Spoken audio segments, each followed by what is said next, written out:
Alright, Mr. Joan. This is how you double book meetings. I realize how literally fucking easy it is now that I figured it out the first time. And what's crazy is we tried to figure this out and I couldn't figure it out, but I don't know how we didn't figure it out because it's like, oh, that's how you do it. But I am, just a heads up, I am in my supplier account. I am going to try to double book meetings with two different buyers. So, first buyer is training buyer. I'm going to try to book a meeting with him at 2:20. And this is for day one. So at 2:20,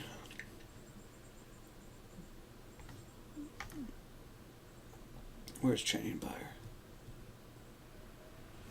So at 2:20 on day one, I booked a meeting. Now I'm going to go to the other buyer account, which is Fanner Smith. There's 12 available spots. So at 2:20 again, I'm able to book a meeting. So now, if I refresh my page, go to day one, you can now see how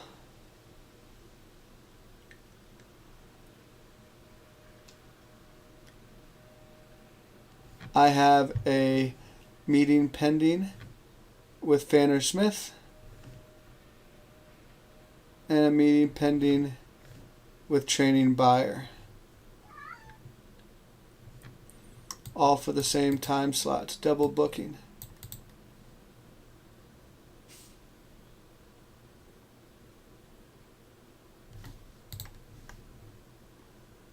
What's weird is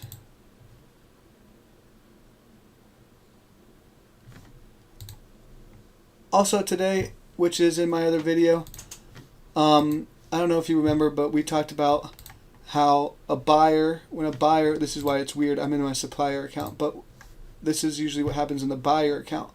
When they send a meeting request, they see this option even though they're the one that sent out the request. If it's easy, do it today. If not, we'll worry about it the weekend. But when the buyer sends out the meeting request, they should not be able to come back to confirm availability and be able to select confirm or decline on their own meeting request that they sent out. So if a buyer sends a supplier a meeting request, it should say pending. If a supplier sends a meeting request to a buyer, it should say pending. But at no time, so back to the original issue, but at no time should we be able to request meetings with two different people at 2:20. So what I'm thinking, I mean, you tell me what you think, but if I were to, let's say, go to whatever, WBE Canada to select a meeting at 1:20. Let's say I wanted to book a meeting with WBE Canada at 1:20. I'm thinking like, and you tell me if there's a better way, but I'm thinking like, oh, I've selected a meeting with 1:20 at WBE Canada, and then I go to Shannon, for example. And no, not Shannon. Who has 12 slots? I go to Mary Carmen, for example. No, that doesn't work either.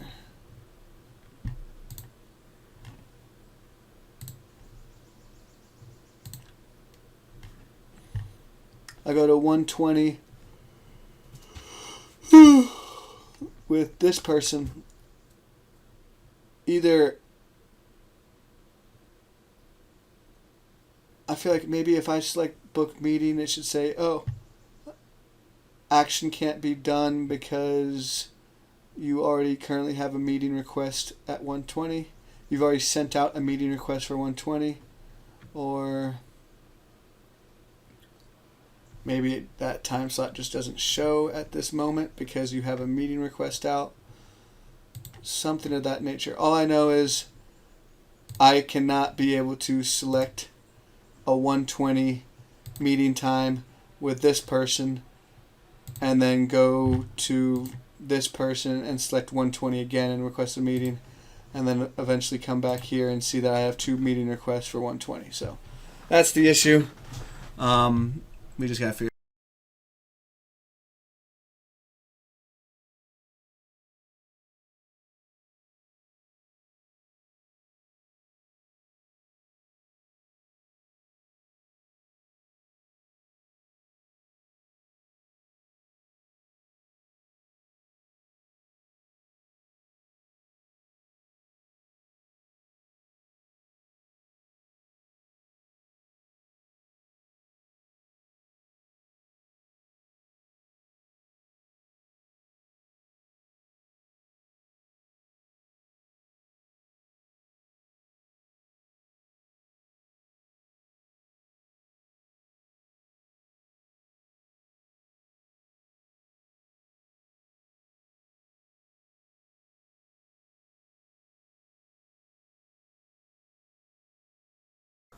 As you can see on the screen, I just deleted the meeting, giving me an actually empty schedule yet again.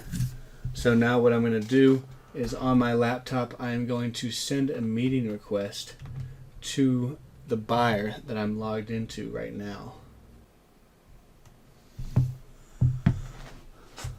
Now that I've actually gone in as a supplier account and actually requested a meeting with my buyer account, what I can do is make sure I refresh the page,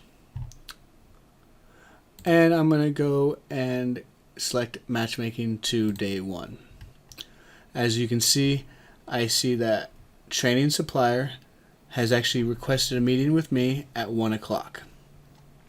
The reason why I know they sent a meeting request to me is because it says pending. Now, what you need to do is remember that you're in day 1 and the meeting request is from training supplier at 1 o'clock.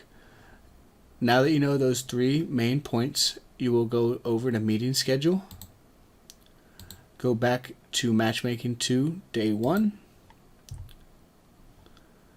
and go to the time slot where you received the meeting request. So I received it at 1 o'clock. I now see that training supplier invite here, and I can either confirm or decline. If I confirm the meeting will be confirmed and locked into your schedule. Now if you press decline, the meeting will be completely wiped from the time slot. It will be completely wiped from the schedule, basically allowing you to possibly book another meeting with someone else in that very time slot. Book a meeting with somebody else in that exact time slot, and you'll be able to do that because you declined the meeting and have now opened up this time slot yet again.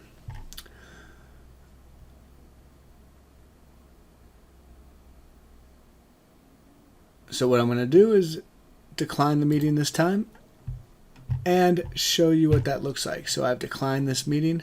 I'm going to press refresh. Now if I go back to 1 o'clock for matchmaking day 1, you will see that because I declined that meeting, that user, that training supplier account is no longer there, and I am now able to go back and request meetings for 1 o'clock or accept meeting requests for 1 o'clock as well. Now that we've gone over how to actually book meetings and view another user's profile by selecting the eye icon, actually selecting the view schedule to book a specific time slot and actually send out a meeting request, we're going to do the final step and go back to the meeting schedule tab. Now, if you know that you will be unavailable for the very first hour of the event, so let's say you're not going to be around from 12 o'clock to 1 o'clock, what you will need to do, or you will continue to receive meeting requests that you will have to decline, is go to the 12 o'clock time slot and select the green button to make it say not available. I will do that for each time slot, and because I will be gone from 12 to 1, I will only do it for these 4 time slots displayed here. Now that I have actually deemed myself not available, I will be unable to receive meeting requests from any suppliers, and I will not be able to make meeting requests for these times either. And if at any time you want to make these time slots available again, just go in and re-click the yellow icon and make it green. Once you see that green icon, you know that the time slot is open yet again, allowing people to send you meeting requests. I'm going to make this unavailable though for the time being. And that's about it. We went over how to see the meeting request that you actually send out.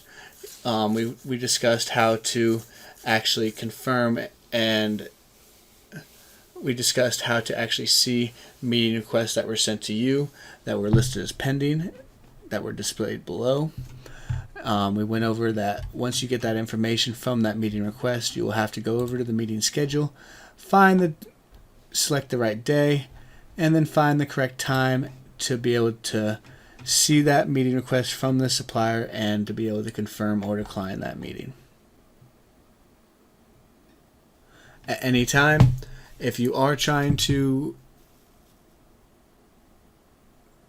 test your matchmaking room, you can always go to Access Waiting Room, and as long as you have one meeting scheduled on your matchmaking schedule, you will then be able to enter your room and kind of play around in the matchmaking room. Please be aware that all matchmaking meetings are 15 minutes long.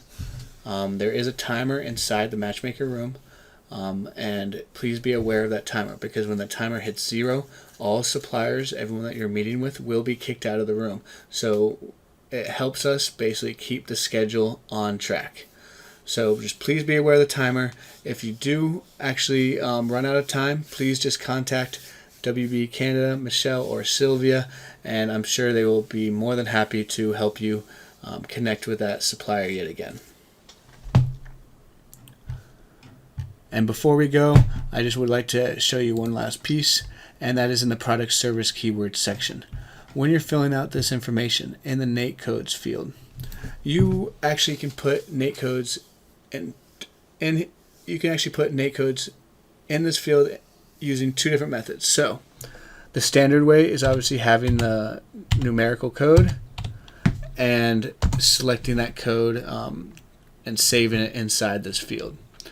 Or what you can do, if you're having an issue finding the exact NAICS code, what you can do is actually just type in the description of the NAICS code here, and the system will pull up options. For me, I only had one option, but many other times you will see multiple options to choose from that will help you and other users be aware of what your company does and what you are looking for. But that is how you request meetings and the entire process of the matchmaking event. So if you do have any questions, feel free to email me at maverick@cloudcustomsolutions.com or reach out to Sylvia and or Michelle, and we will definitely answer your question as soon as possible. Thank you, everybody, and have a good day.